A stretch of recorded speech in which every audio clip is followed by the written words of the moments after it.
I just can't let you go. Lord knows that I've tried to. You said I was the only one. No one likes being lied to. You made this mess and left me with the pieces. Now I wanna burn all the bridges between us. I can't focus, I can't forget. I've been thinking too much lately. I just need to clear my head. I just need to clear my head.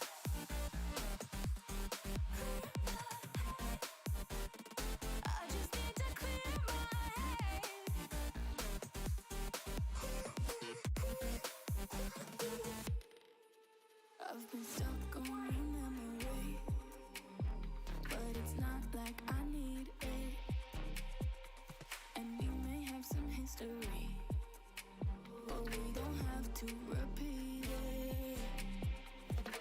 You made this mess and left me with the pieces. Now I'm gonna burn all the bridges between us. I can't focus, I can't forget. I've been thinking too much lately. I just need to clear my head. I just need to clear my head.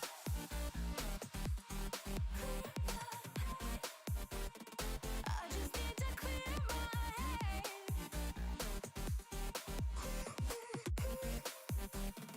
I just need to clear my head. I just need to clear my head. I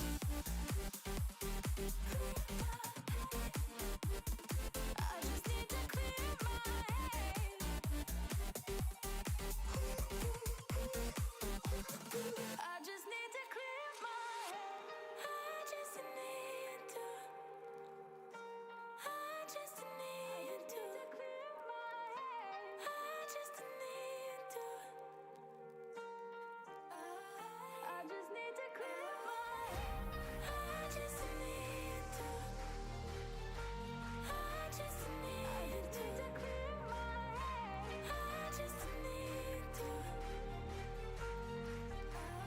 I just need to clear my head.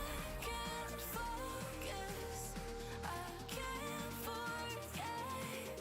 I've been thinking too much lately. I just need to clear my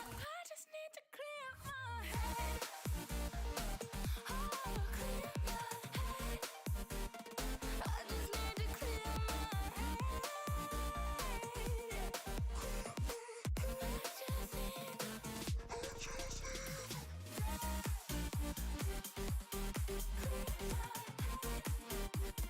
I just need to clear my head.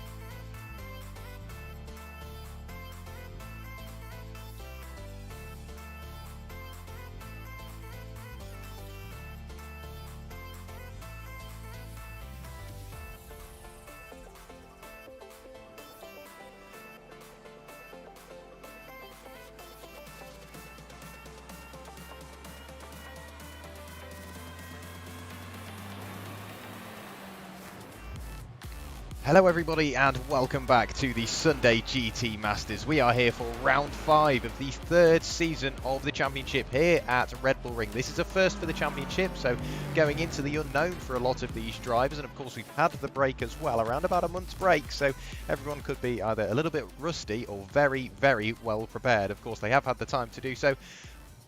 Running us through the action here this evening is, of course, myself, Jack Werrell, but back in the commentary box, as is always a pleasure, Hasse Rømer. What are your sort of go-to points for this evening? New circuit, a long break, what do you think's in store for us? I think we're going to see a lot of close racing here at the Red Bull Ring, a circuit that usually provides us with plenty of overtaking opportunities. Thanks, by the way, Jack. Always a pleasure to be in the booth with you as well. I'm looking forward to this one. As I said, I think we're going to be in for a really good race here tonight, and being a track that's relatively new to iRacing, that's also, of course, a track that many drivers would know. It's included in many sims and many games, and it's not the most technical or most difficult of track to get your head around as well. So I expect the racing to be really good here tonight. Yeah, lots to look forward to. Not the most complex circuit, it has to be said, but definitely one that is a perfect recipe to sort of promote that really close racing. So I'm looking forward to seeing how the different drivers can approach this circuit. And of course there is Team Tactics Virtual Racing showing us how Team Tactics shouldn't be played in this practice session. We've only got around about 2.5 minutes remaining in this practice session. There is Pete Plasto doing rather well in the championship. And speaking of the championship, Hasse, let's have a look to see how they enter this round.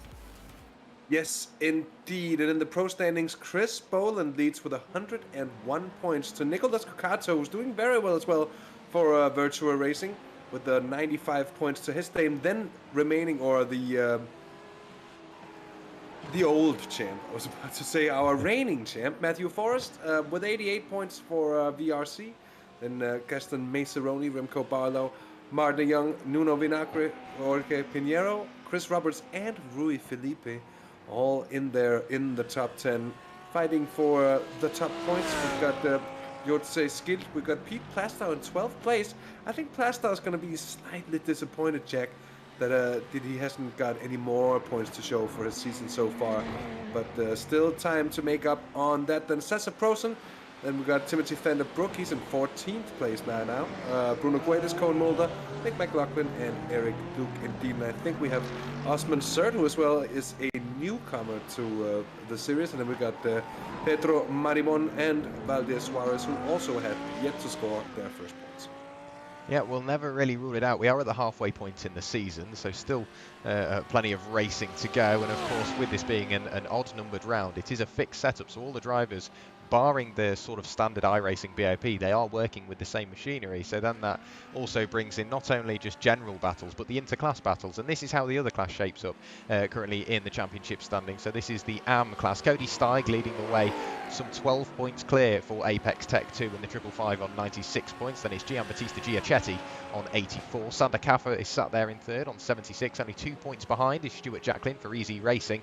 Then a little bit of a jump back to Craig Thompson, who's slowly been there or thereabouts. He's been very consistent throughout the season. He's sat there on 67 points, only 1 point clear of Matt Sisseler, and Matt Sisseler 2 points clear of Arkan Kolak. Then we get back to Robert van den Heuvel, Alfredo Tricarici and Chris Paio sat there in 10th place, tied for 9th in theory with Alfredo Tricarici on 60 points, Stephen Orrell on 49, Sandro Orsini 48, Matthew Maddox on 46, Harry Sherwood 45. You can see where this is going, Hasse. The AM Class Championship is really the one to watch. Then we get back to Ida Kane Atterberg, Sean Nicholson, Savino Melillo and Gaston Bory sat there in 18th place. The final few lineup as follows, with Timo Paya sat there in 19th place, tied for 18th in theory with Gaston Bory. Then we go back to Khan Bardak, EJ Fuellner, Federico Carli, Emmanuel Lucioli, Lee Tucker, Damien Kober, Dirk Reski, Niels Cornelis and Ryan Donaher sat there on no points. The bottom four yet to score, so keep an eye out for those drivers throughout the evening.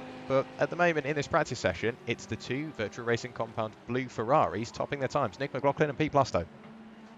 Yeah, indeed. And Pete Plasto will be really happy to see himself up there at the top of the standings. And the Ferraris as well, who've been somewhat off the pace for the opening rounds of the season, all of a sudden finding that the speed is there for them tonight. If I recall correctly, Jack, we've got a fixed setup on for tonight, so not a lot of space to work with in that regard for the drivers out there. Oslan Sert has done a very good job here in practice as well as he's rolling in towards the pits. We're now going to go into the 15-minute qualifying session, and you think, well, 15 minutes, that's going to be plenty of time to get a lap in. But reality is, especially with the number of cars that we tend to have on the grid here, that it's very tightly contested, the space out there on track, and we often see drivers really struggling with finding the space to get a proper lap in. Yeah, it's a lot about just finding that clear space. With it being an open session, like you mentioned, it brings in that other element of, whilst if you're an independent, you can use the draft of the other cars, but it's more or less a bet whether you're going to get there. If you've got a teammate, it's so valuable because you can work together. I'm sure we'll see it tonight. Virtua Racing more than any. You always see the two drivers nose to tail constantly, just trying to get the best sort of area on the circuit where both of them can drive into the clean air, but one lap one of the drivers is gifted draft, the next lap it's the reverse, and it very Red Bull Racing-esque. You always see it, and 9 times out of 10 it goes quite cleanly, but other times maybe the driver behind, forgetting that it's his teammate, he's like, come on, I've got that pace, forgetting that he's in the draft and everything. It's so tricky to manage. It really is just as important as race strategy, as qualifying strategy as well, and with it being a rolling start, obviously you don't have to do any practice starts, but it's going to be a very congested turn 1 because it's a 90 right. You've got to be on the brakes nice and early to avoid contact, turn in and try and keep yourself within your own little lane, but there's big sausage curbs on the inside and the outside, so it's quite a tricky little first sector, and then it's the run up to the very tight right hand hairpin uphill, so it's going to be quite tricky to judge your braking point on the first few laps, not make any contact. So I've got a feeling there might be a few wing mirrors missing and a bit of trading paint, but if we can keep it clean, we're on the way for what could be quite a competitive race, and we may see some new names up towards the top. Yeah, and I think it wouldn't hurt the championship either. I mean, it's still quite close up there, and being relatively early in the season, at least much too early to decide anything.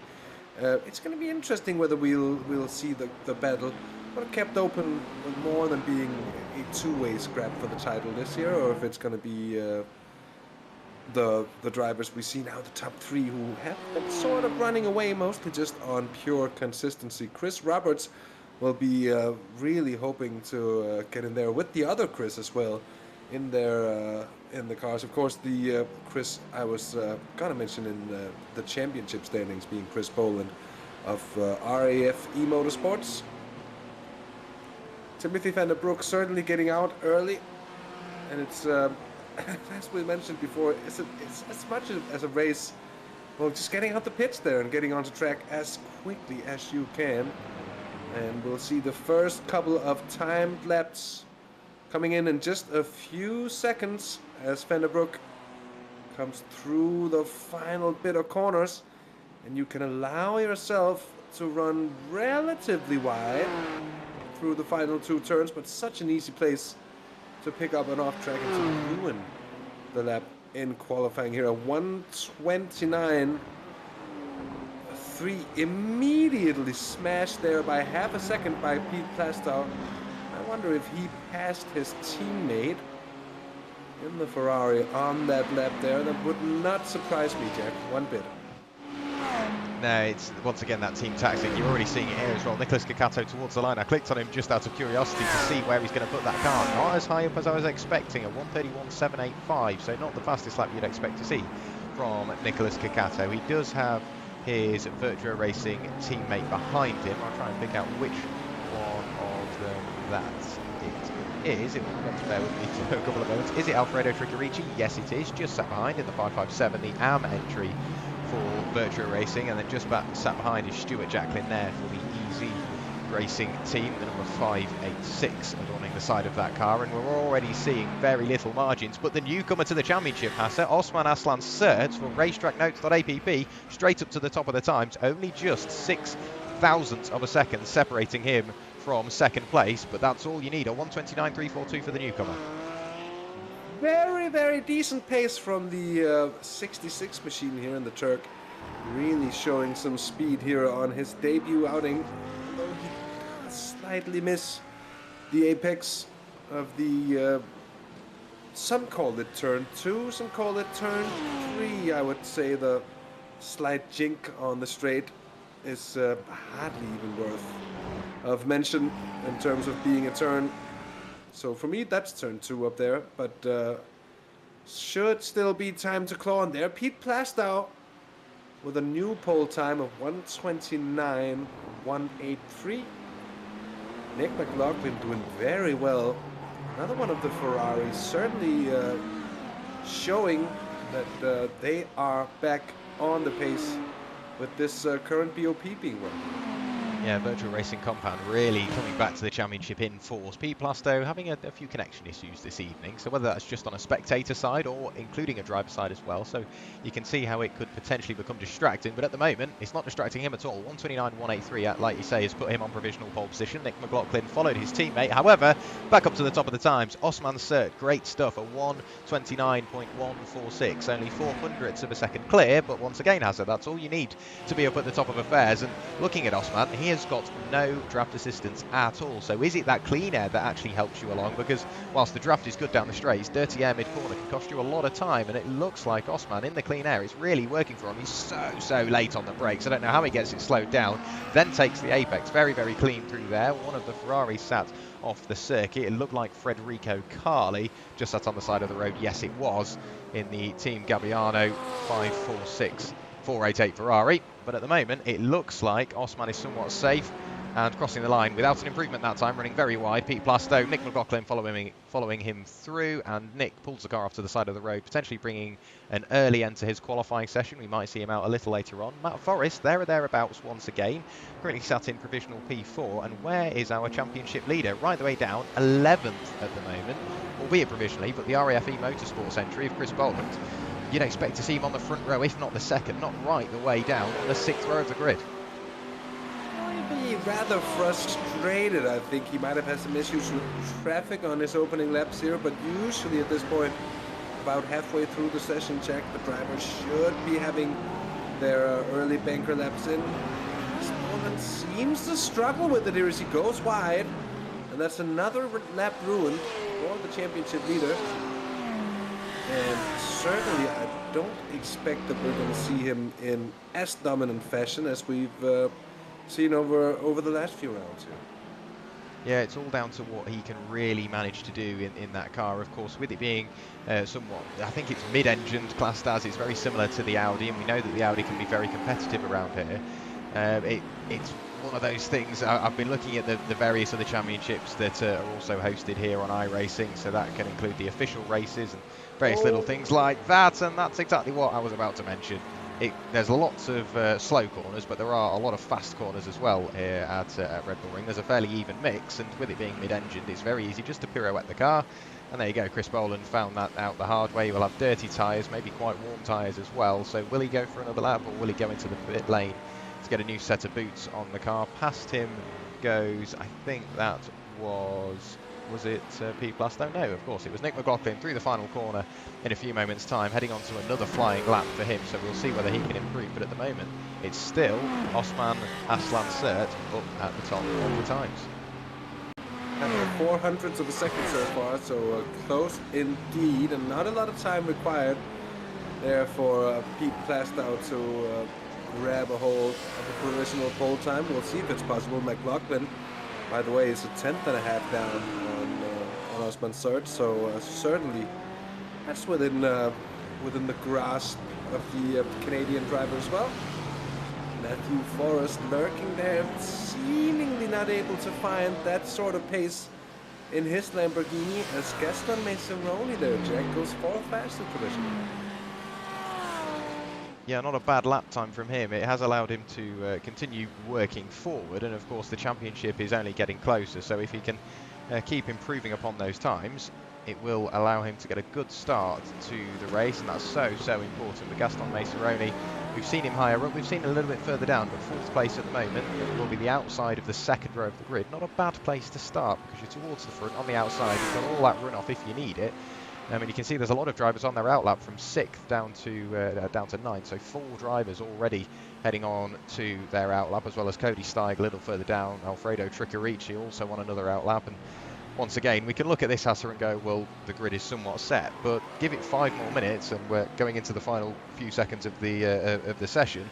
That's when you will start to see the times either tumble, or you'll see the drivers that are currently at the top right the way down towards the bottom, because drivers have got a real habit of letting you in fairly early on what the grid's going to be, and then in the final few minutes on their very final lap of the race, they'll find another couple of 10s and then shuffle the order completely on its head.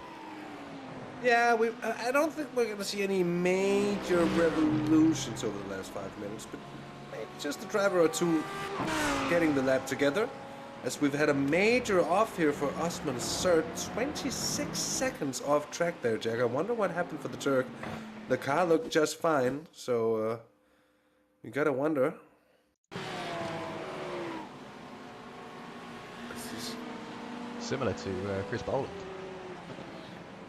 showing the fixed setup Lambo being a tricky beast to master here in the mid-speed corners. True indeed that there is fast corners, but most of the infield basically consists of these sort of mid-speed corners that are just difficult to really get a hold of. There, Orkun Kolak comes in for a fresh set of tires alongside his teammate as well. At the moment, Orkun Kolak holding pole position in the AM class, and his pro split teammate Osman Sert on his debut holding pole position in pro. So the race notes that are really doing well for themselves. Yeah, they've got a real range of cars to that team. Sorry, Hasse. They've got obviously the Lamborghini on overall pole position, the Lamborghini on AM class pole position provisionally, of course. Then we get back to Adekane Atterberg in one of the Porsches, and then we look a little further down and we've got another Porsche there. Sorry, Adekane Atterberg is in the Ferrari.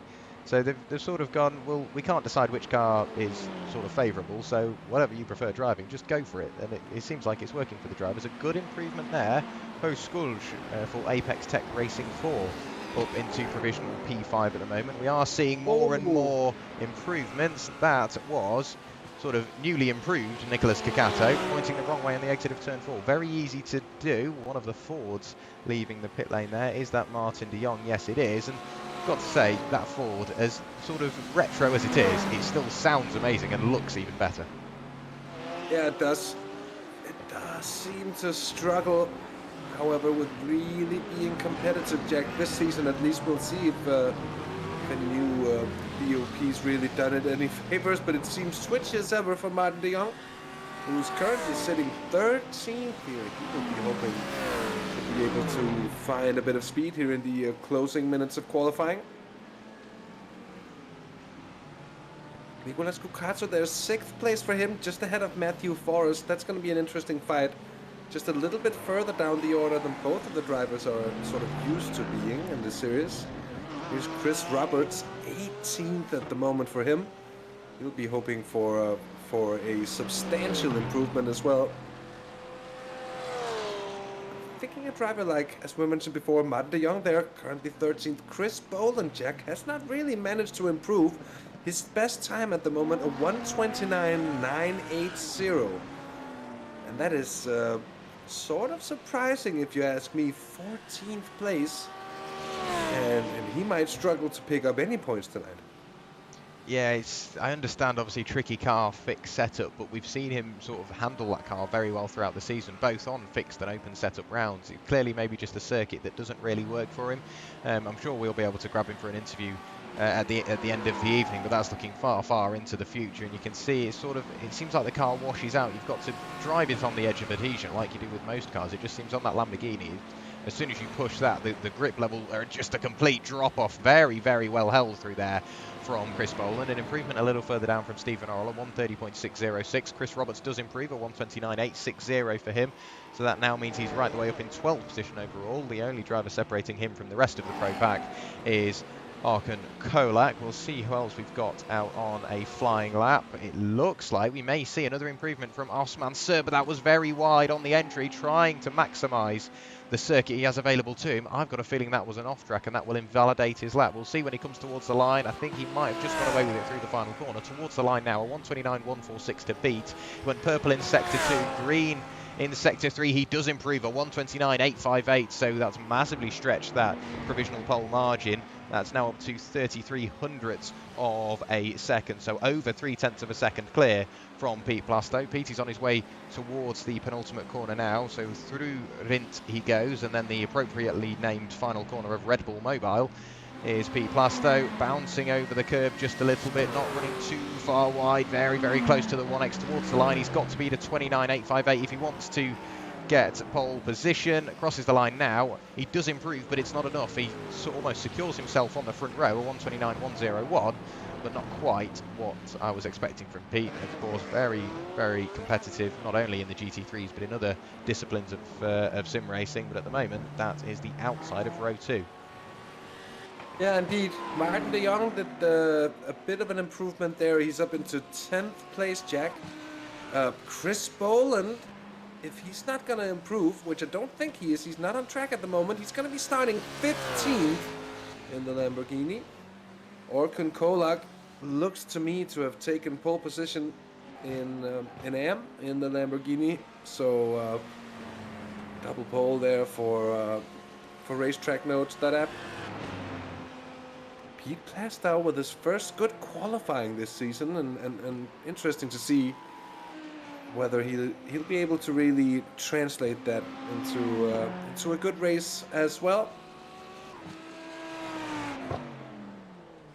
Towards the line, no improvement there from Orkun Kolak. Decides to abandon that final lap towards the pit lane. Go a lot of drivers getting those practice pit entries in. Federico Carli currently sat down 23rd overall, and a 1:30.6 dead was his fastest time. Crosses the line. Do we see an improvement? No, we don't. So potentially an outlap or an invalidated lap from himself. Stuart Jacklin off the road, and I think that will bring an end to the qualifying session. So no further improvements from anybody out on the circuit.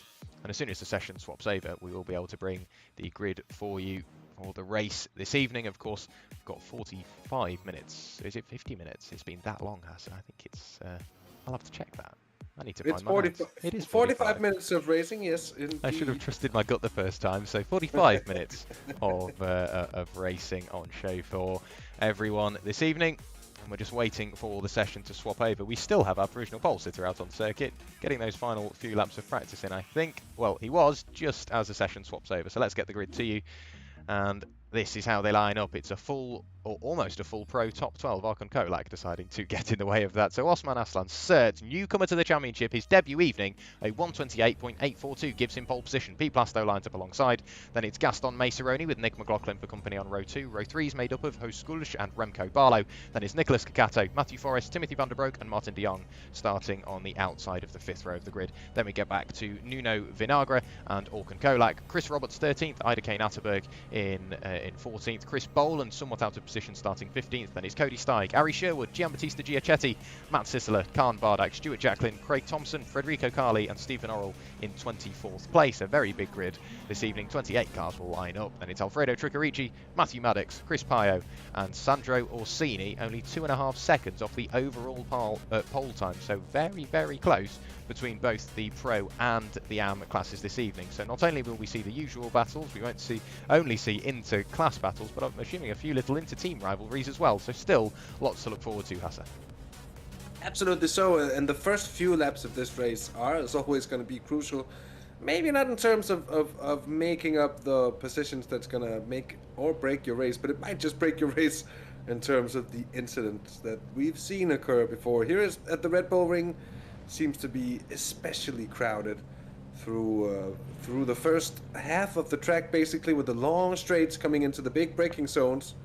That gives ideas to a lot of drivers. We'll see if anyone gets any poor ideas here. Hopefully not.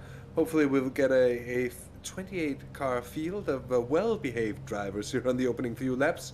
And a good race to show following that. It's just about to get rolling here in a few seconds.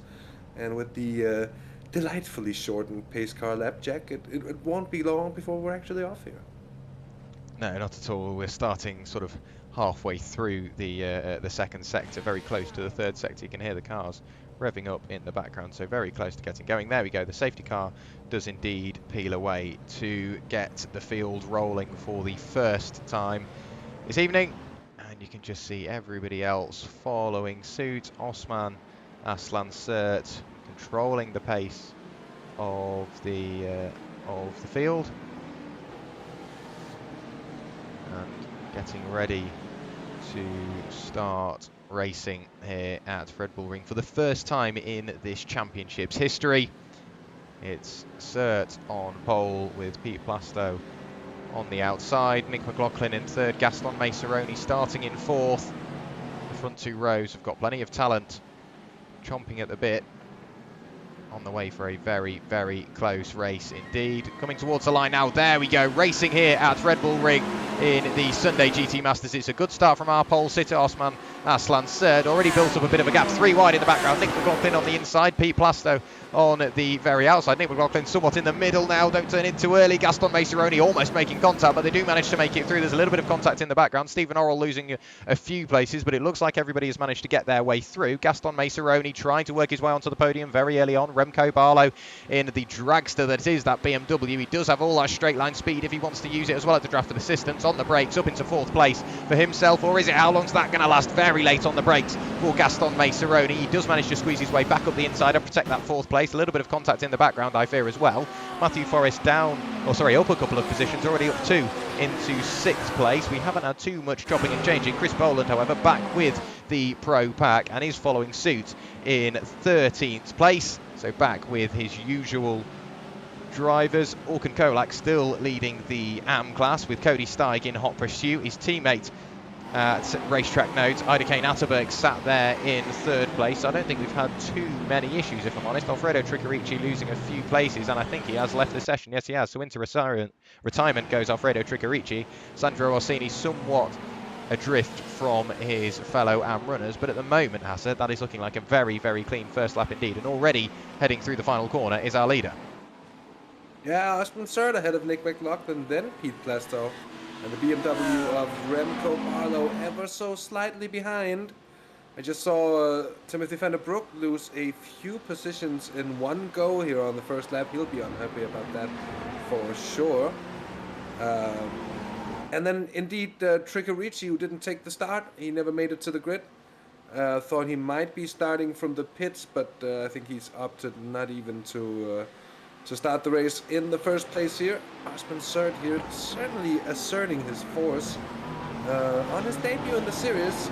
A beautiful qualifying session and a perfect opening lap here to set himself up with a lead of just about a second down to the 2 VRC Ferraris. Yeah, so that gap is definitely getting closer between the VRC Ferraris. Obviously working together, there's not going to be too much battling between the pair of them. It's very, very close in the background. There is Gaston Maceroni trying to get back at Remco Barlow. Of course, Remco up into 4th place now. You can see Timothy van der Broek not too far adrift, just sat waiting in the wings, maybe for a mistake a little further up the road, but it's an absolute train of cars behind. You can see it's car after car after car after car. Martin de Jong sat there in 10th place. He hasn't moved from the position he started, so obviously he hasn't gained any positions, but more importantly he hasn't lost any, so very, very important start for Martin de Jong. At the moment, Ari Sherwood hasn't moved, neither has Giambattista Giacetti for the lead. It's almost a second clear now for Osman Aslan Sert. Running slightly wide on the exit of the corner. You've got to be careful of the off-track there. It's very easy to pick up. Still a little bit of blinking from Pete Plasto. Hopefully that sorts itself out towards the end of the race, or as soon as possible. Fastest lap of the race for our leader, 1:29.174, 100th quicker than Nick McLaughlin in the background, who isn't exactly losing that time, but he is pulling away from his VRC teammate and is definitely getting closer in the background. Hasse, look how close this is. It's almost 2 by 2, so it's Timothy van der Broek trying to get past Matthew Forrest, Nicholas Cacato trying to get past Host Skulj. It's all go in the mid-pack. Up the inside goes Timothy van der Broek. Can he get the car stopped? Yes, he can. Grabs the apex, but who is going to get the best run down towards turn 3? The Lamborghini on the outside, when you get so much more traction there if you were able to straighten out the corner that little bit earlier, and I think Matthew Forrest seems well aware of this as they almost merge in together. That is, usually we see the netcode take it. In that situation, I think it's given big time there. Timothy van der Broek was closer than close to the rear end of Matty Forrest there for a second, and could have gone much worse there. I think van der Broek must have made contact with someone somewhere there, Jack, because he has a slight bit of damage to the left-hand side of his front, and that might cost him just that little bit, especially considering the BMW tends to struggle on front end bite when turning in the first end. He's got Nicolas Cucazzo now to fight with as well. Cucazzo, who really also needs to have a good race, but also in a position of his now. He's in 8th place, so he needs not to stress it too hard and let the race come to him as it goes along here. Jack, we're about 5 minutes into it, just about now, and it's there on the inside of Gaston Messeroni goes Matthew Forrest. That seemed to come from out of nowhere. Messeroni has had a really bad run here to turn 2, and they're about to go 3 wide with Remco Barlow on the inside. That's never gonna work out, and I'm afraid it hasn't. Oh my word. And Matthew Forrest is tumbling down the order. And last year's champion is finding it a real tough time here at the Red Bull Ring, as Chris Boland sneaks on through as well, up into 11th place, that is. 12th then for Matty Forrest, who has Nuno Vinagre in the SR Technique Porsche. And then AM leader Orkun Kolag on the tail as well. Here goes Vinagre to the inside. Matthew Forrest isn't giving anything for cheap here, though. He's gonna hold on. Something happened up ahead there. Kolag's being caught up into this as well. I don't think he's gonna be too happy about it. There goes Cody Steek to the outside as well. And the Lambo 3 wide again here, Jack. And after we've praised the drivers for a very clean opening lap here, they all seem to have lost their minds. Yeah, very, very close indeed. That lap was just full of action. You can now see Orkun Kolak, the AM class leader, has managed to get past Matthew Forrest. I'm surprised he didn't go into the pit lane to get those repairs, much like Gaston Messeroni and Timothy van der Broek. Matthew Forrest under pressure from losing another position now. That's Ida Kane Atterberg in the 516 Ferrari, side by side down towards turn 3 they go. You can see the train of cars in the background. Giambattista Giacetti, the Italian, in the 541 Ferrari, battling with Harry Sherwood side by side on the brakes. In towards turn 3 they go. It looks like the Team Gabbiano car can brake and get the apex. It does indeed. So away from the corner he goes, manages to maintain that 15th place overall, 4th in class, but Orkun Kolak doing what he can to extend that AM class lead, much like his Racetrack Noakes teammate now. 1.2 seconds are clear. Osman Aslan Sert in the 66 Lamborghini, still managing to outdo the entire field as it stands. But Giambattista Giacetti trying to work his way past Matthew Forrest. He does. Harry Sherwood probably going to follow suit, but definitely into the pit lane this time, Hasse. Matthew Forrest's Lamborghini really isn't looking factory fresh. No, it really isn't. He's falling down the order, and I wonder if he's just cramping a little bit. The steering wheel might just be ever so slightly bent. We could try an onboard view. You can see the car doesn't really want to go in a straight line as well here, as Harry Sherwood goes on the inside of Giambattista Giacetti. And is that Matt Sissler in the second Apex Tech Mercedes, trying to power along the outside of Giacetti and the Ferrari. Giacetti on the inside, trying to go defensive forward, parks it on the Apex. There comes the Apex Tech. You take up that Apex, that's for sure. Taking it much later than the Ferrari and getting a really good run down here towards turn 3, breaking down the hill.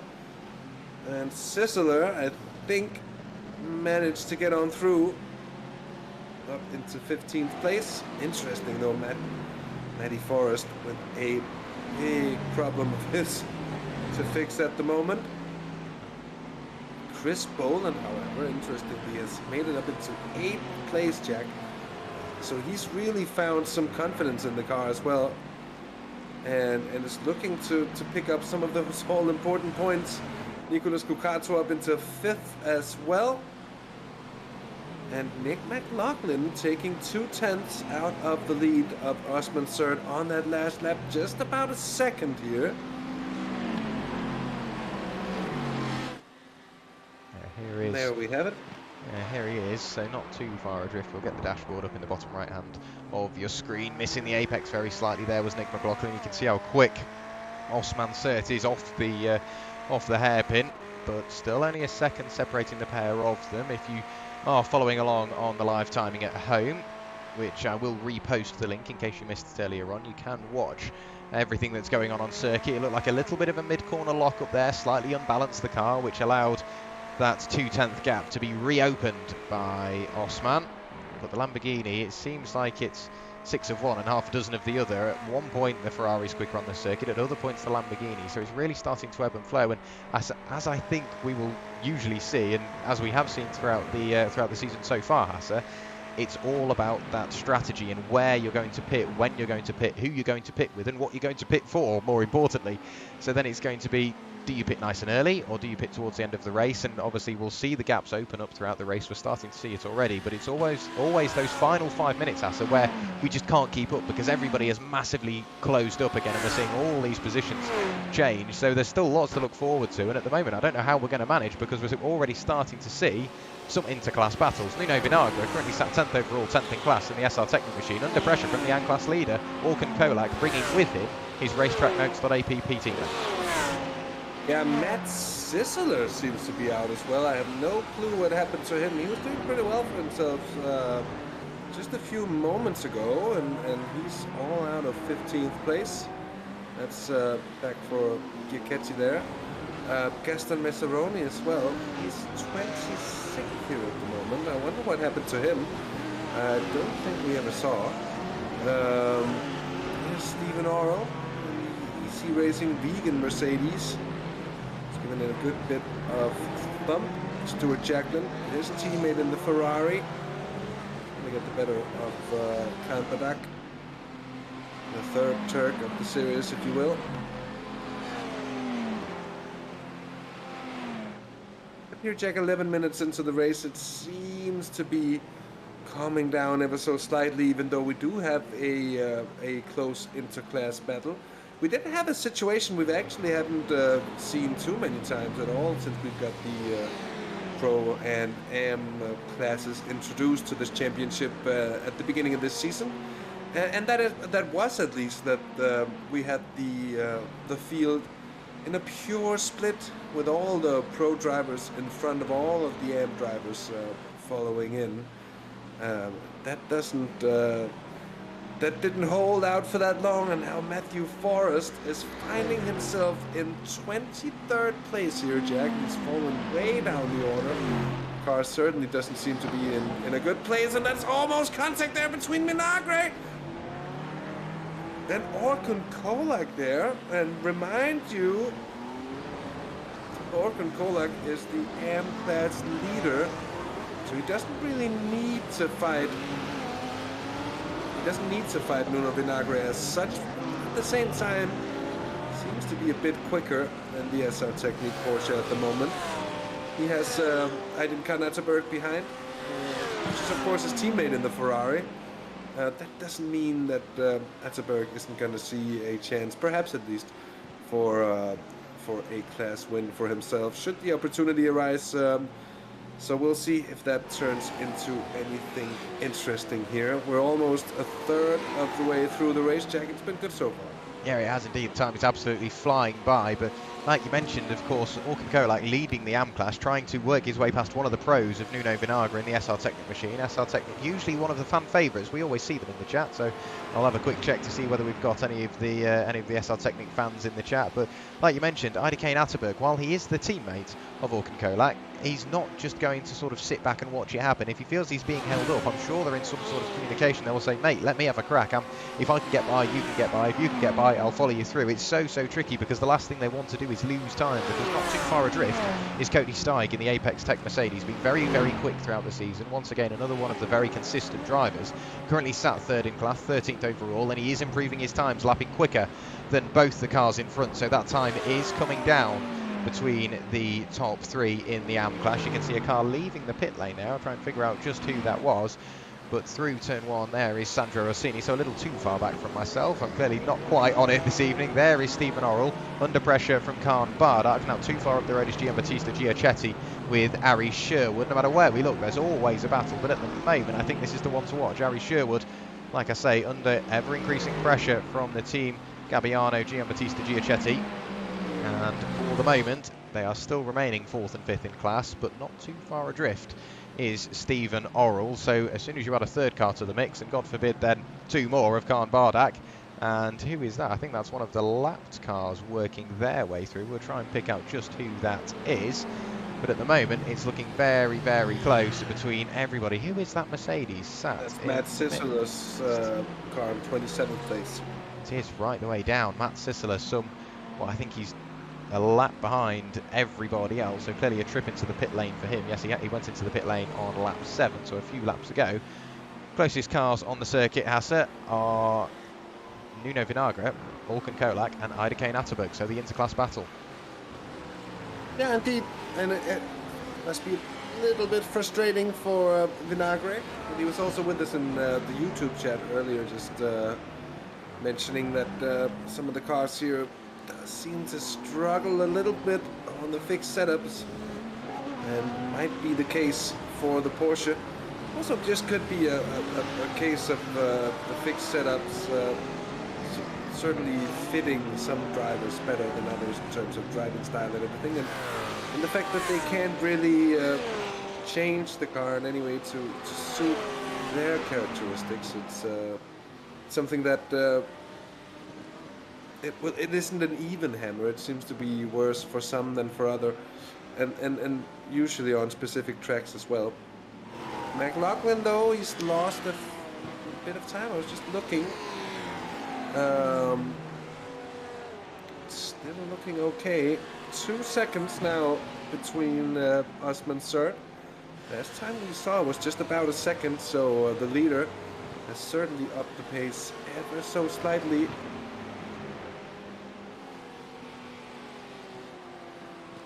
There were Jacqueline in the pits as well at a relatively early stage here. Jack, we wonder. The pit window should be open, and yes, indeed, in comes the racetrack notes cars, leading in the AM class, both Håkan Kolak and Atterberg. Yeah, so getting closer both up and down the order. Strategy slowly starting to creep in, pitting very, very early indeed. And I suppose that is the way to do it. As soon as you see the car in front pit, obviously you know if you go in at the same time, logically you will end up coming out of the pit lane at the same time. So it's definitely worth a go just to see where it will leave you towards the end of the race. We'll have to keep an eye on who has been into the pits and who hasn't. We'll be able to check via this little thing on the left hand side of your screen. So at the moment, Håkan Kolak, you can see he was leading the AM class into the pit lane, and in theory, going off pit stops, he is still leading the AM class. But at the moment on the circuit, it is Cody Steig at the head of affairs with his teammate Harry Sherwood and fellow Americans sat there in second place, followed by Giambattista Giacetti and Stephen Orrell, not too far adrift at all. I think there was a little bit of contact there between Harry Sherwood and Giambattista Giacetti. They are getting very, very close indeed. Stephen Orrell is trying to make the big win out of this. Has a quick look up the inside. Can he make it work? No, he's more than happy just biding his time, sitting, waiting. It's not worth going for the move this early on in the race, not even halfway as of yet. So just sitting back and watching the two cars in front battle away. At this point, if I was Stephen Orrell, I'd be into the pit lane as soon as possible to try and minimise any sort of time loss. You can now see Harry Sherwood having to go defensive from Giambattista Giacetti. He's on the outside. He's going to be very, very tricky to go too wide through there. They give it a go. Is he going to wash wide? No, not any of the cars go into the pit lane. That does surprise me. If I was Orrell, I'd be straight in, just trying to minimise any time lost, as I mentioned. But Giambattista Giacetti now has gone from attack to defence. Stephen Orrell is on the inside, and he is trying to work his way up into second place in class, of course, only on the road. There's contact between the pair of them, but Stephen Orrell up into second place. Giambattista Giacetti currently sat there. I think that was actually up into third place for Stephen Orrell, so onto the provisional podium, albeit only on circuit with pit stops yet to be made. Giambattista Giacetti down into fourth, and of course we still have Matt Sisler, sort of the black sheep out of all of this, the lapped car trying to unlap himself. I can't see it happening, but he's giving it a good go. Yes, I mean, Atterberg is going to be running into Håkan Kolak and Atterberg 6.5 seconds behind Matthew Maddox. Now, Jack, some of these drivers could be running for as much as, well, the next 10 minutes or so here. So I don't know if it was the correct call to pit in that early, given that they might still just be caught up in traffic if they manage not to, it's probably going to be a pretty good call in the end, especially as long as everybody else there in the battle for the M-Class lead is fighting in amongst one another. That's going to be a big advantage towards the racetrack app Lamborghinis, or the Lambo in the lead and the following Ferrari, should I say. Still none of the leading cars, by the way, in Pro to have really moved in terms of pit stops, so seemingly they're all waiting, biding their time to get the pit stop sorted. Yeah, it's all down to sort of when the drivers actually want to show their hand. Very wide on the exit of turn 1 goes Sandro Orsini. It may be a slowdown, it might just be a 1x. He pulls over to the left-hand side of the circuit to try and break the toe. Can he make it work? Obviously, there's quite the gap between himself and Chris Pio, but it doesn't stop Chris from going for a lunge. He has a big look to the outside, almost contact between the pair of them. They just about managed to get it slowed down. Looks for the cutback. I think a flick of traction control just slightly hampered the exit of Chris, but still running nonetheless. And he's the meat in the sandwich at the moment, because Matthew Maddox for the Rat Pack not too far adrift, trying to work his way through. Another blink from Pete Plasto, so still yet to pit for him, still yet to pit for pretty much the entire top 18. So lots of strategy yet to play out. Of the inside goes Matthew Maddox. You can see the rear brakes glowing on that Porsche, so clearly a very rearward brake bias being run by Matthew Maddox. These are the closest cars on circuit. We do have a little battle going on up the road between Stephen Orrell and Giambattista Giusetti, and as soon as I do that, into the pit lane comes Stephen Orrell. Craig Thompson follows suit, but at the moment it's getting closer between Chris Pio and Matthew Maddox. Another look up the inside. Are we going to see any of the cars go into the pit lane this time? No, we're not, so they continue on. So the 3 cars getting closer together and closing on the pit window, make that 2 cars getting closer together. Sandro Orsini pointing the wrong way at the exit of the final corner. That's not what we like to see. And that was Idekane Atterberg. Of course, he was sat there in 2nd place in the class, and that's so unfortunate. I'm sure the stewards will be looking into that. And returning to the pit lane goes Idekane Atterberg. Sandro Orsini already having damage on that car. I understand his frustration and trying to get going as quickly as possible, but you've got to be so careful, especially at such a high velocity corner. You're coming through that corner north of 150 miles an hour and on the very absolute edge of adhesion, so the last thing you want is to see a car that's unavoidable. Yeah, I'd be hoping to see just another look at what happened there, because he seemed to just be coming across the track without necessarily checking that magical relative. And of course, that final corner being as blind as a bat. Well, there we have it. There's Orsini. He starts rolling. And there's just no way that Atterberg is going to have any chance of avoiding that. Sandro Orsini, here comes the initial accident, just loses the rear end head on into the wall, and he wants to get it going quickly again. I don't know if he's thinking that he might be able to spin it around and then the car just doesn't react like he wants it to, but certainly the traction control hampering them in that situation. Chris Poland here, Jack, 7th at the moment. Ahead of George School. We still have everybody basically from 1st to 13th still to have their pit stops, and that includes, of course, Matthew Maddox. Now up into 16th place, but without his stop done as well. Atterberg is now in the pits, out of the race, I am afraid. It was a major incident, a major blow as well for the Turk. It was going so well, sitting comfortably there in 2nd place, and also sort of being able to shield his teammate Orkun Kolak, who I very much still expect to be virtually leading in the AM class. We'll see here within the next 5 minutes or so just how it stands when we'll have the rest of the drivers having done their first and only pit stops. Yeah, so it's all down to seeing what everybody can managed to do. Of course, we've still got a lot of drivers yet to pit, almost the entire pro field. Gaston Maceroni, the only driver currently out on circuit from the pro class that has been into the pit lane. The lead gap up to 3.5 seconds now. Closest cars we've got on circuit, Arkon Kolak and Chris Pio. So Chris still yet to pit. Arkon Kolak, the AM class leader in theory, trying to work his way through. And of course, he will have more fuel than anybody else around him, but he is still massively up on the pace. So 1:36.24 last time through. So almost, what, 8/10 quicker than Chris Pio in front, up towards turn 1. Of course, whilst it is a battle for overall position, you can more than contemptibly sort of defend that, but you know, with yourself yet to pit, is it really worth losing the time defending, or is it best just to let that car through, follow, and maybe even learn a little bit as well, which could help you towards the latter stages of the race. Fastest lap of the race now for Osman Aslan Sert. Of course, the cars are getting lighter and lighter and lighter, but a 1:28.922 back into the 1:28. It's almost as quick as his qualifying time for our race leader. That just shows how quick he is, and he is definitely making an entrance and making his debut and his surname known in this championship. Yeah, indeed, and what a way to do it.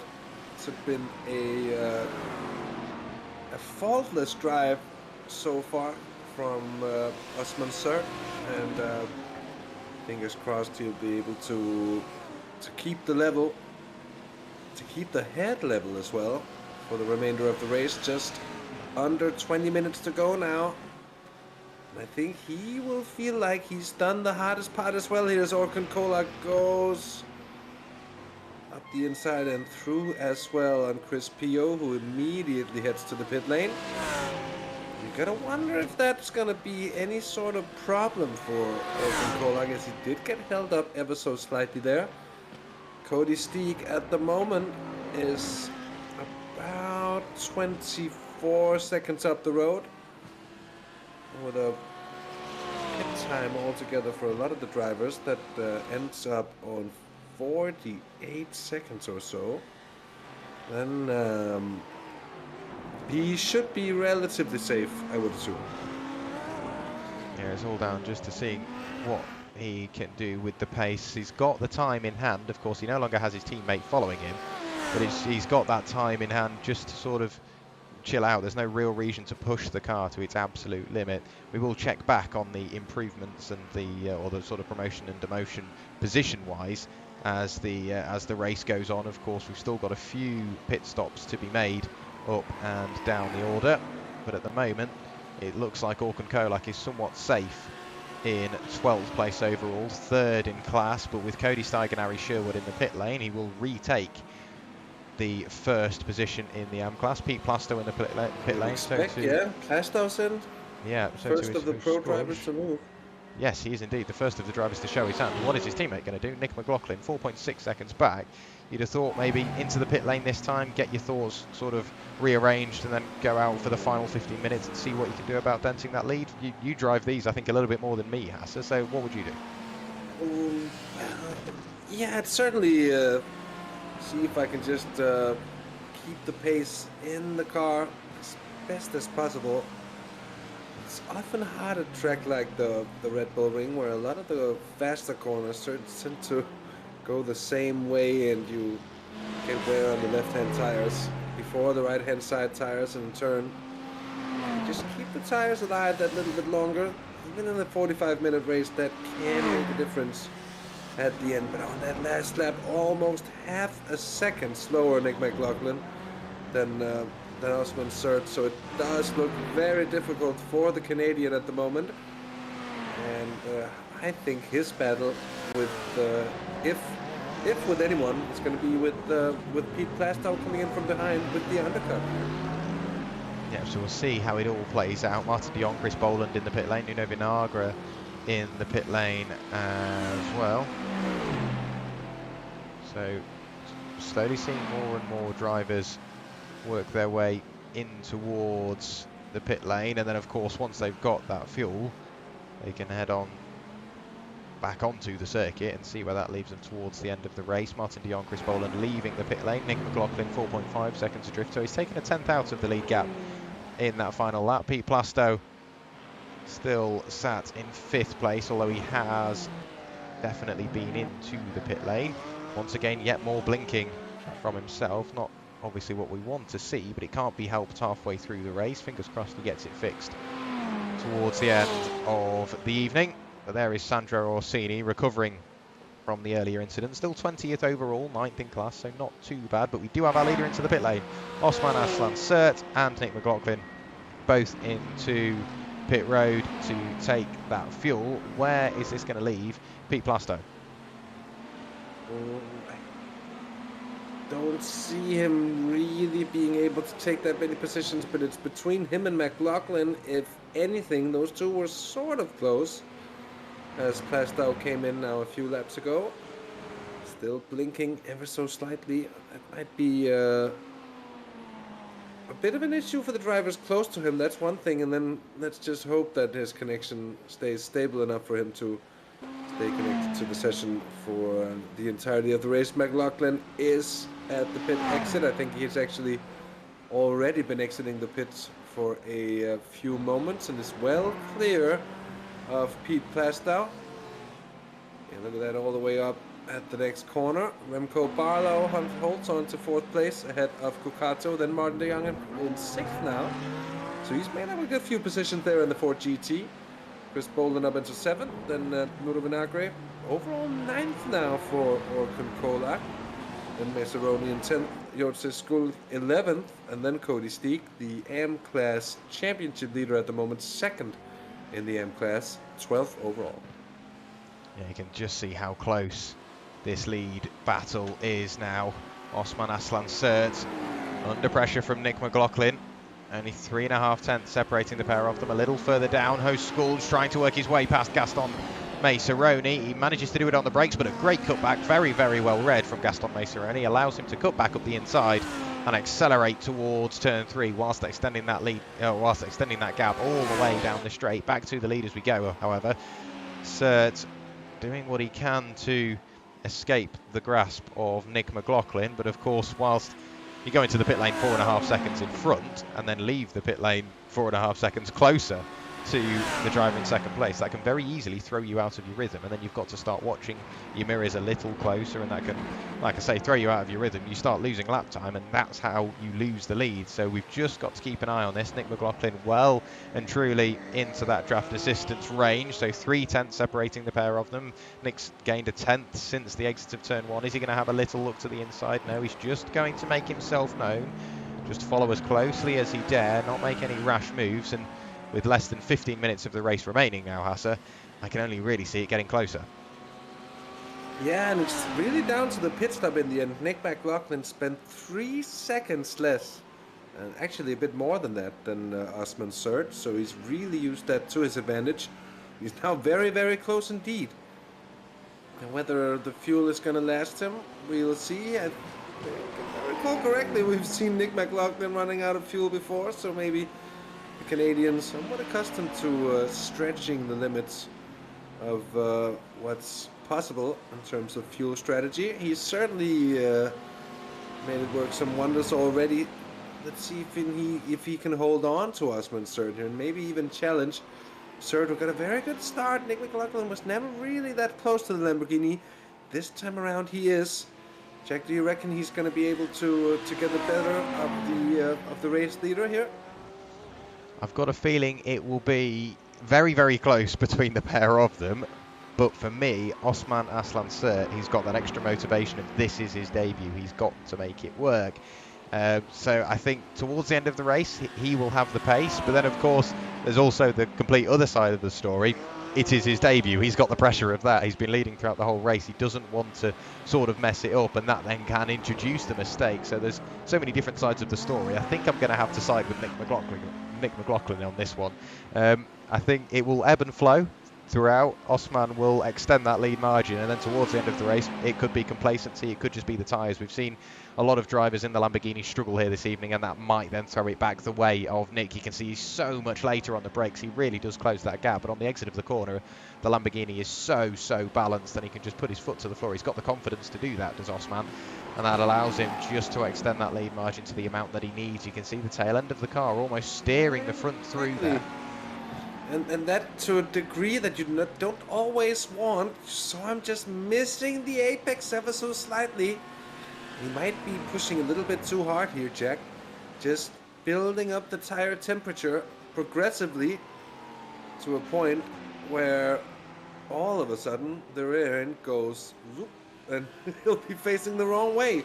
The Lamborghini is known for this. Nick McLaughlin has to be in with a shout here, but the gap is now ever so slightly increasing again up to 7/10 of a second.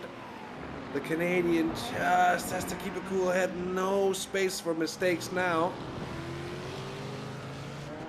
When watching it from this angle, actually funny, the Lamborghini often looks like a big car. You can just see how the Ferrari is both a little bit longer, but most notably quite a fair bit wider here as well. A great exit from Cert though, as he has to do so. He has to defend his position in that way. The Ferrari seems to be able to gain a bit, at least in the slipstream, Jack, down towards turn 2. Down towards turn 3 here, gaining a 10th or a 2 as well. Late on the brakes, McLaughlin. Now just under 10 minutes to go, and certainly with a fight on our hands here, Osman Cert. All the way on the AstroTurf there.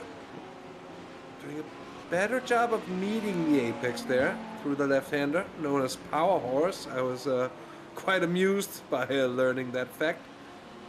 Really aware of the corner names here at the Red Bull Ring, but they seem to be mostly sort of generic sponsor corner names, except for turn 1, which is named after Niki Lauda, and then we have that one Power Horse. I don't know if it's a company as well. Usually you turn those two words the other way around when talking about motor racing. We talk quite a lot about horsepower, but Power Horse indeed it is here through Lauda for the 26th time around here, Jack, and it's still Osman Cert, but Nick McLaughlin closing in now within half a second of the Turk in the lead.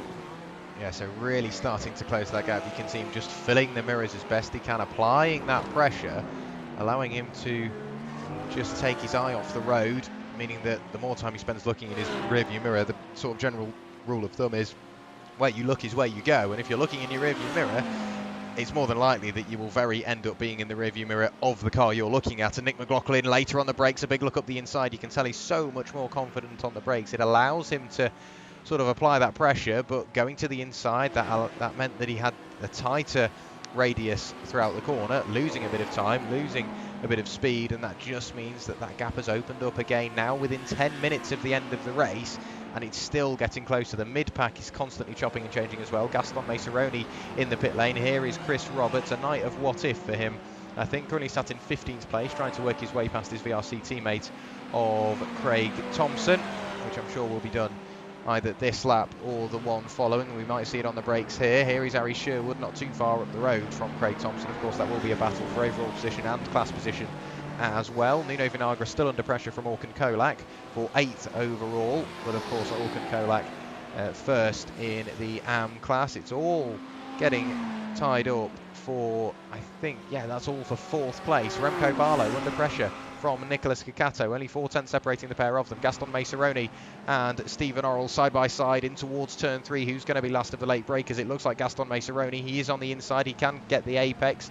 Stephen Orrell didn't really worry about the cutback, and I think maybe a little bit of damage on that car is preventing him from pushing forward quite as quickly as he would like. Let's have a look at the bonnet. It looks like maybe a slight bit of crumpling, not too performance impacting, I don't think, but that lead gap is definitely getting closer. It is down to about 4/10 of a second again here. Every time they come through turn 3, or at least on the last few laps, Osman Cert has been able to just extend his advantage ever so slightly. Seems like Nick McLaughlin, maybe though, on the penultimate lap to this one, or the lap before, if you will, he was just too eager to want to actually try and attempt from very far back, as he was just getting close enough to maybe line it up for a more realistic attempt to get the lead from Osman Cert.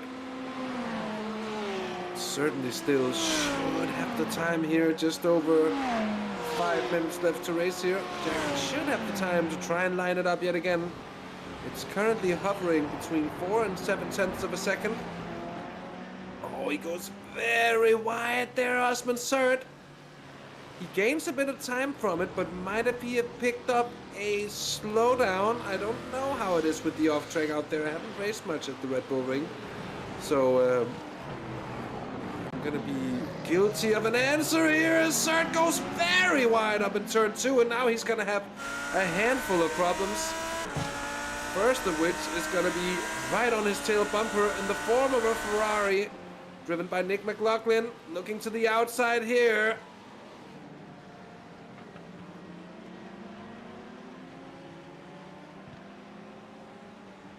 So far, Surt doing a good job of defending this one, sort of using the back marker to shield off the outside line there. Traffic slowly starting to play a part in this one, Hasse. Of course, they managed to work their way through without too much of an issue. I don't think they will reach much more before the end of the race. The next car that they will end up getting to will be Chris Pio. He's working his way through the final corner now, so I think they will be safe for the next 5 minutes. So it is now just an out-and-out battle on track, door-to-door action if we can get it. But Nick McLaughlin, he is getting closer. 2 tenths of a second separate them as they cross the line. It's a good run through the final corner for Nick McLaughlin on the run up towards turn 1. I don't think he'll be able to do anything. I think it's best if he just bides his time, sit on and get that draft assistance all the way up towards the hairpin. Nick knows this, sits on the tail end of the Lamborghini, runs slightly wide, uses the curb I think to straighten the car up, but on the exit of the corner drops a little bit of time, so I think he's too far away to even think about a move this time by. A little further down the order we look at one of the other racetrack notes, Lamborghinis, under pressure from Cody Steig. This is for the lead of the AM class. Wow, he's come from out of nowhere. He was quite a bit of way back there. I wonder what happened to Orkun Kolak. Orkun Kolak has been off track here in a collision with Nuno Vinagre. So that makes more sense as Vinagre just turns in. Kolak is still there on the inside, can't just disappear. So it has to be on Vinagre, there's still overlap. That is gonna be, well, might just be points in the direction of Cody Steeg. Orkun Kolak to the inside here. Cody Steeg, though I think, will get a better run towards turn 3. Mind you, of course, this is for the lead in the M class as well. In the final few moments of the race, and we still got the fight going on as well between Osman Surt and Nick McLaughlin, just half a second separating them, as there's a slight bit of contact there between Cody Steeg and Orkun Kolak, who basically parked the car on the apex there as well. I think Cody Steeg called out, or caught out ever so slightly there, Jack, and I think actually he was the one to lose out the most on that bit of contact there. Yeah, it's so unlucky, of course, when you get to the corner, you are at your slowest point, when you pretty much apex at that hairpin, and I think maybe just two cars going at two very, very slightly different speeds meant that contact was really the only way. No such fate befalls our overall lead contenders. Nick McLaughlin, he's running out of time. There's only, I'd say, probably another lap after this one. It will be close. I think the next lap will be the final lap here at the Red Bull Ring. And Osman Aslan Surt, he's done a great job so far. He's led from the start. Of course, maybe a little bit of chopping and changing as we went in towards the pit window. However, Nick McLaughlin, he has been so close to that lead, and it'd be such a shame if he can't quite grasp it. But then, of course, you want Osman to get the win. He's earned it. He's well and truly driven a brilliant race and a great defensive drive so far. But what will be onto the final lap of the race in just a few moments' time, Hasse, it looks like that lead gap has opened up just enough, so he's just about safe, barring any mistake. But onto the final lap we will go this time by, so crossing the line for the penultimate time. Lap 30 completed, heading on to lap 31, and Nick McLaughlin lapping slower once again, unless he finds something special or a mistake from Osman. I've got a feeling he's got this locked up. Yeah, we'll have to see. All really depends on Nick McLaughlin putting together the perfect first sector here. Just see how much he can close in, how close he can get. And if he can line something up at any point of this lap, it'll probably be worth it here. It's in almost 4/10 of a second here, Jack. It might actually be. He's been in this situation before, and until this point, at least in the race, Osman Sert has been able to sort of whiff away any attacks from McLaughlin, and even though the Canadian is getting close here, still within half a second, although I don't think that's necessarily going to be enough. I think we had a very, very close battle as well between Nicolas Cucato, and I wonder if that's Remco Barlow and Cucato trying to get the better of the Dutchman here in the final lap. That's an important point for someone who's very much involved in the championship fight, as well as I think it's about done for Osman Sert. If anything, the traffic here with Chris P.O. up ahead is going to be straight to the line. If it is, I don't think it's going to be. And in the end, Osman Sert is going to take the checkered flag at the nose of Nick McLaughlin. It's a win for the debutant today, and a first win of the season for Racetrack Notes.app. Pete Plastow, I think, with his first podium of the season as well, as he takes third ahead of Remco Barlow, just about managing to defend from Nicolas Cucato. Martin de Jong gets sixth in the Ford GT. I think he'll be happy with at least getting through the worst of the chaos. Chris Boland wasn't quite up there on pace today, ending up in 7th place ahead of Jotze Skull, who's followed in towards the line by another Porsche. That's that of Nuno Vinagre. A fair bit of damage to the rear end there. And then we get to 10th place overall, Jack, and the AM class winner. And again, it's going to be Racetrack Notes.app and Orkun Kolak, Turkish winner in both our classes, taking it just ahead of championship leader Cody Steek, and Giambattista Giacchetti gets third in AM. Yeah, I think that's the first time, Hasse, we've had a clean sweep for the championship. Racetrack Notes.app have not only won the race overall, they won the pro class, and of course they have won the AM class as well this evening. So not only points for the various drivers, but points for the team's championship as well. So that is a very, very real challenge to behold towards the latter stages of the season. That is everybody across the line. So I think now we will have a chance to run through the race results. So this is how they finished. We'll get the overall race results, actually. We won't get the interclass. Well, it'd be nice to, wouldn't it? Let's try and get them up on screen for a third time. There we go. Osman Aslan Sert takes not only his first win of the championship in his first race of the championship, but Racetrack Notes' first win as well.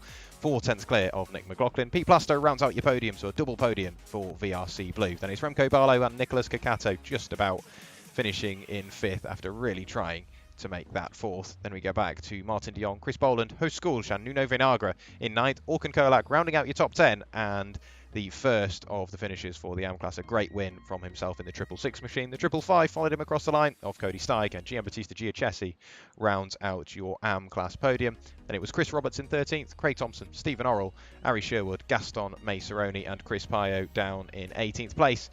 And the final few finishes are as follows.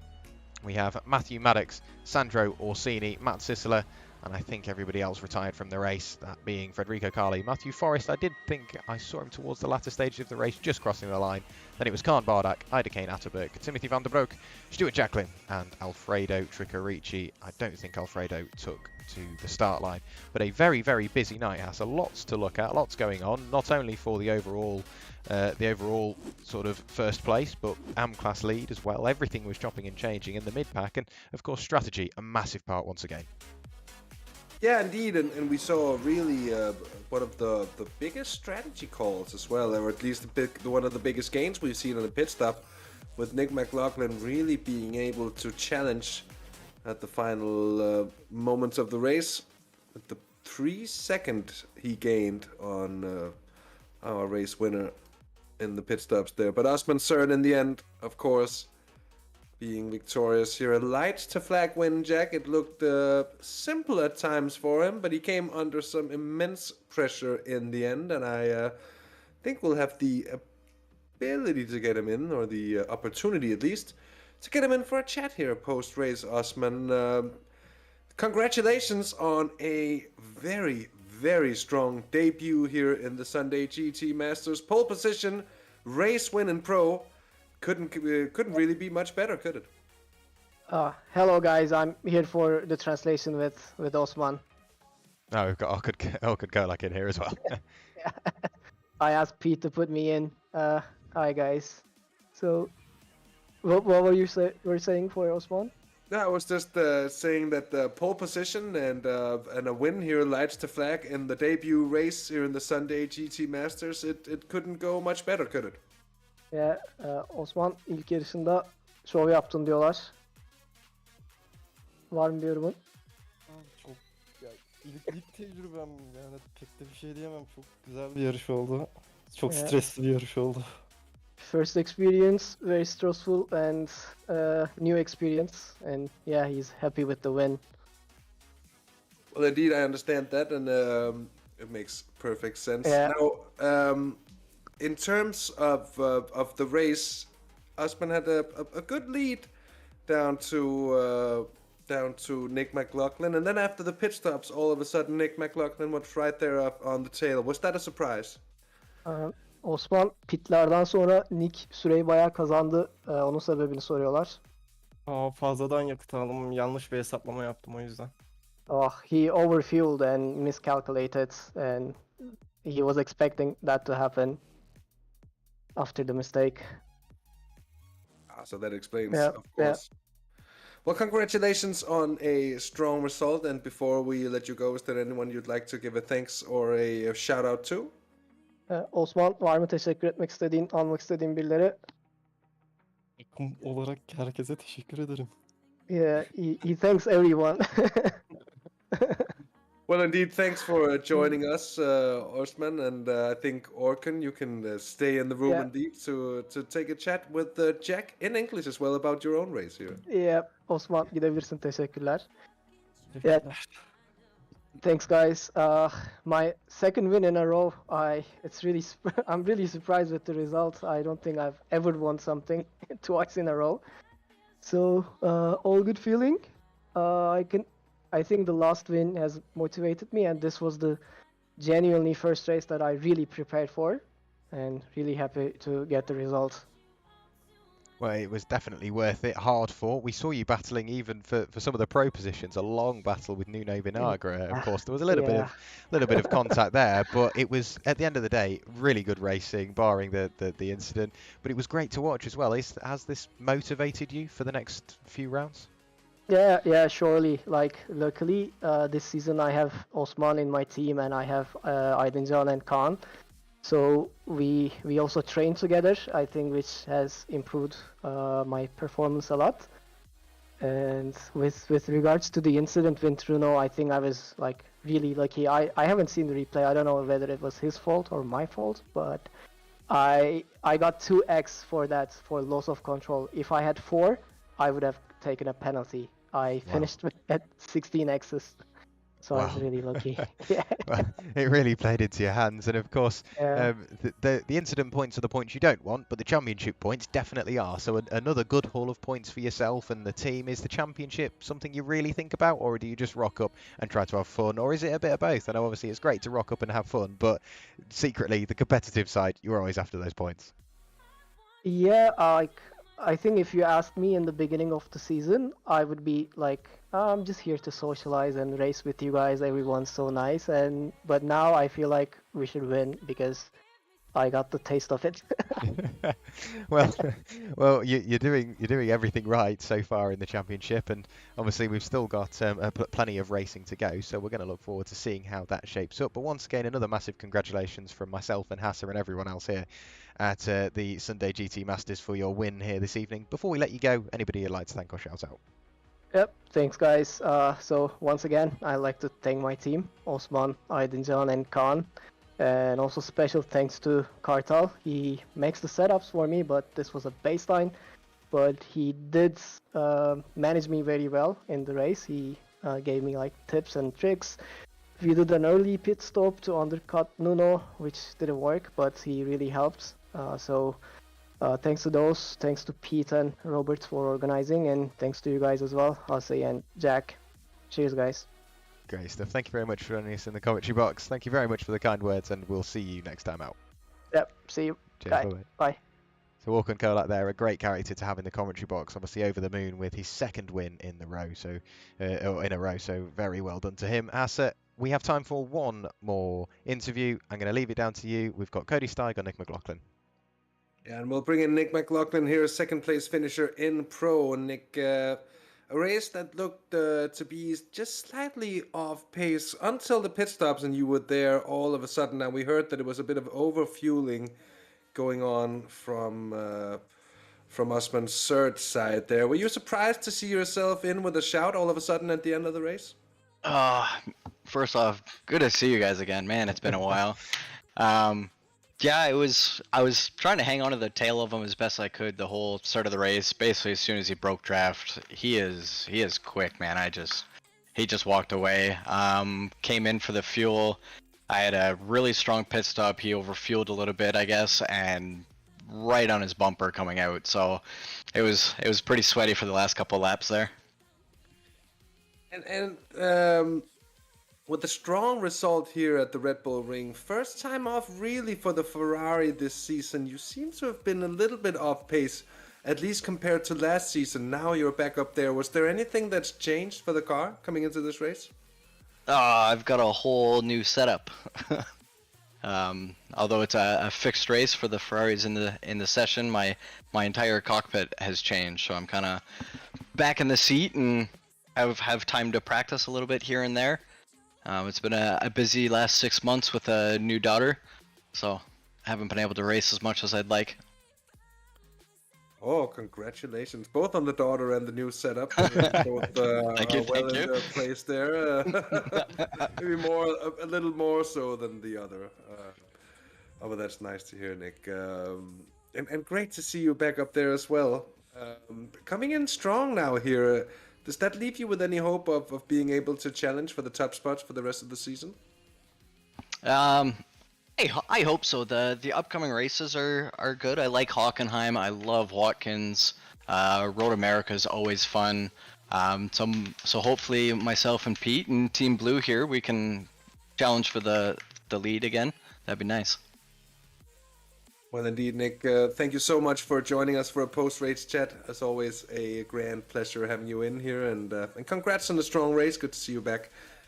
Before we let you off and to celebrate, is there anyone you'd like to give a thanks or a shout out to? Thank you guys for this amazing broadcast. It's such a treat to hear your voices again. Thanks to all the organizers and everything, and all the racing, man. Osman was real quick out there, so shout to him. Well, thank you for taking the time to chat with us, Nick, and hope to see you again and get the chance to have a chat again after the next one out as well. Cheers, guys.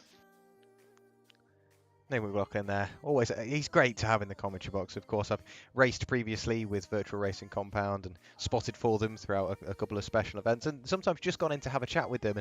And they're a great group of guys, and Nick is just another one of those. He's so genuine, so down to earth, and the entire field. I've got to say, Hasse, it's almost like a big old family. Whilst after the race there might be a few hot heads and a few what were you doings, but at the end of the day, when it comes around to the next race, we're all like, let's just have a cracking time, because everybody gets on so well, all trying to help each other out. And if you're looking for like a healthy championship with good grids and a very friendly paddock, look no further. Oh, indeed, that is very true indeed. And I think we do have a few open spots on the grid as well. Speaking of which, next time out, what's it going to be? I'm trying to find the Hockenheim. schedule. There it is. It's Hockenheim indeed. And that's going to be a great one. I think one of the first times I'm going to be going to Hockenheim in iRacing. I've done a bit of racing there in different sims. Of course, the old Hockenheim track that we all know and we'll say love, but we all have a memory of it being so great indeed, wasn't it? But it was perhaps not all that interesting. The new track is pretty great, especially for GT racing, so I'm having some good expectancies for that. Yeah, I love the circuit. Personally, I prefer it in front-wheel drive cars compared to rear-wheel drives, but that is my driving style anyway. I much prefer front-wheel drive cars, but GTs around Hockenheim, I'd imagine that is one brilliant recipe for some very, very close racing. So, like you heard, everybody, we do go to Hockenheim the 1st of May. We start at exactly the same time. We go live at around about 10 to 8 BST. So make sure you get it put in your calendars. It is an open setup race as well, so even more to add to the mix. And once again, strategy will be the big deciding factor. And returning drivers from maybe the start of the season, obviously a lot of drivers have had to have break, whether it be personal issues, work issues, or maybe they just fancy a week out. So we will end up with another strong grid again, Hasse. So lots to look forward to. Any final closing statements before we say bye to everybody here? No, nothing else, but thanks all for joining in with us. It's been a pleasure having you all along for a great race as well. Thank you, Jack, for being in there with us. And of course, a grand thank you to Grip Engineering and to SIMRACER Coin as well for sponsoring the series and making it all possible. Yeah, absolutely. So thank you very much for joining myself and Hasse in the commentary box. It's been an absolute pleasure. We have been commentating over the 5th round of the Sunday GT Masters. Round 6, the 1st of May, we will be going to Hockenheim. Make sure it's put in your calendars so you can all join us there. Have a great evening. Cheers. Bye-bye.